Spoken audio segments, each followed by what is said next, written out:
নির্বাচনে হেরে যে ক্যাপিটল হিলে একসময় ট্রাম্পের সমর্থকরা নজিরবিহীন হামলা চালিয়েছিল, এবার সেখানেই ভাষণে পুরো কংগ্রেস নাড়িয়ে দিলেন মিস্টার প্রেসিডেন্ট। গ্রিনল্যান্ড কেনা, ইউক্রেন ইস্যু, ফেডারেল বাজেট, মঙ্গল জয় সহ নানা আলোচিত ইস্যু আসে ট্রাম্পের বক্তব্যে।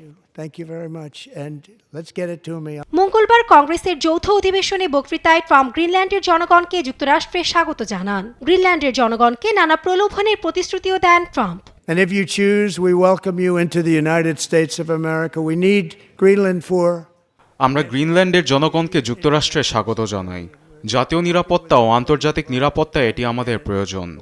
যে কোনো উপায় তা অর্জন করব। প্রয়োজনে আমরা আপনাদের ধনীও করে তুলব।